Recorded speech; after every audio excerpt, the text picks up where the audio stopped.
Los Angeles is known as a concrete jungle, famous for celebrities, nightlife, and Hollywood. But what most people don't know is that Los Angeles is actually one of the most diverse urban ecosystems in the country, home to a plethora of various wildlife.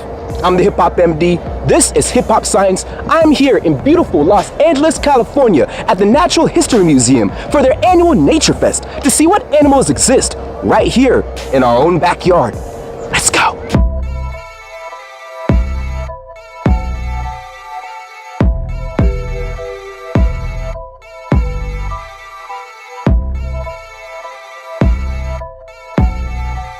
The Los Angeles Nature Fest has hundreds of different exhibitors showcasing their various organizations, animals, and ways to help benefit the environment. This right here is the place to be.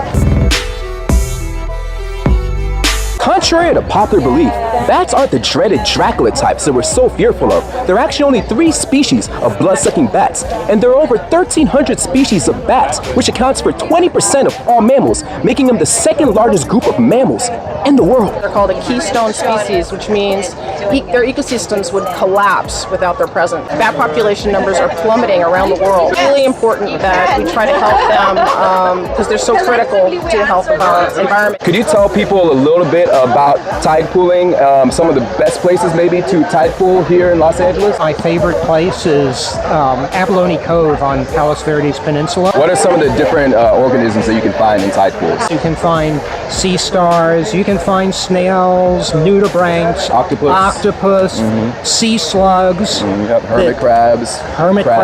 Crabs of all sorts. These are some materials from local waters, Southern California. This is a local cowrie. This one is the same species. That orange is because it lives on wrecks. Also chitons, which are of great interest to me, which are this ancient form that sticks on rocks and kind of looks like pill bugs. This is a local scallop. Scallops swim. The shell opens, they relax the muscle, and then they close it really fast. Really fast. Now, I overheard you stating that you have some collection that are here from Washington State. I went to the University of Washington. It's my alma mater. So did I. Yeah. You went to the University of Washington? I did. Yes, awesome. Seahawks fan, right? No, not so. I thought we were best friends. I'm a marine biologist. How did you get into specifically focusing on marine worms? I was just good at it, and I really liked it. And in fact, some of them are big enough that they catch fish. Like this guy can catch fish.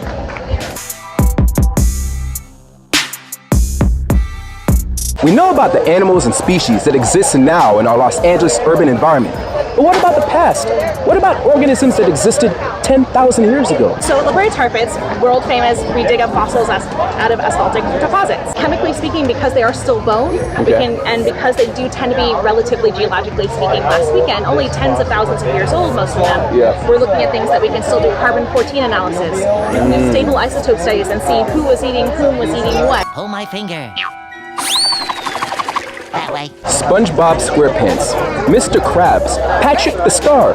They're more than just cartoons. These organisms actually exist in real life. Basically what we're trying to do is we're trying to figure out how diversity in the Southern California bight, as it's known, changes over a period of 10 or so years. And we're trying to see how things like humans being here and natural environmental changes are affecting how new species are created over the course of time. So this here is Dancer. She's about 15 years old. Hi, Dancer. This is Garnell. Beautiful. They are excellent hunters. That face shape of hers, the little heart shape, is actually a great little satellite dish for the feathers to funnel sound to her ears, which are actually asymmetrical, one high, one low. Okay. And that means she can actually hear the heartbeat of a mouse when it's down in the field. So I'm about to hold my very first falcon. So I got my special glove right here, which is gonna help protect my hand from his amazing talons. Bring it Just like over this? in front of you. Okay. Gonna push up on his chest. Push up on his chest. Okay. You can hold his tight. Here. Lanner falcon. These are native to Asia, Europe, and Africa. Now is she or he? He. Marty falcon. Okay, back to the future out here. So this bird is specifically trained so that when its mask comes off, it will actually fly off to a specified destination. You can see his wings there. Those long pointed wings are perfect for very fast flight. In the wild, these guys would fly up to 90 miles an hour chasing their food in a straight 90 line. miles an hour. His cousin, our native peregrine falcon. That's the fastest falcon in the world. Fastest falcon in the world. They hit speeds in a dive up to 242 miles an hour. Ooh, 242 miles an hour. 0 to 60 real quick. The coup came imported. The seasons all white, coming snorted. Green Lamborghini, your tortoise. When Offset used a tortoise to describe the color of his green Lamborghini, he failed to realize one distinct difference between turtles and tortoises.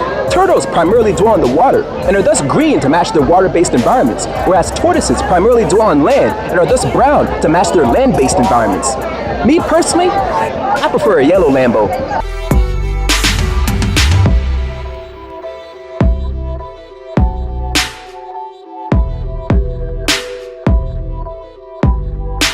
Jay-Z, Eminem, Tupac, some of the kings of hip-hop, but the king snake is king of LA, capable of eating rattlesnakes due to a special immunity to rattlesnake venom.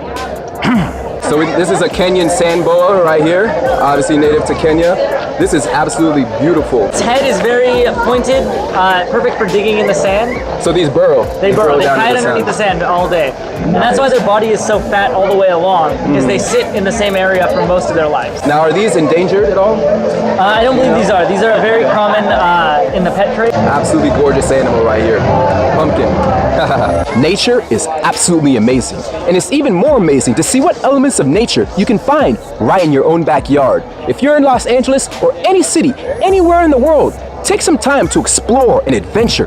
You just might be surprised at what biodiversity you can find right around you. I'm the Hip Hop MD. This is Hip Hop Science, another science mission complete.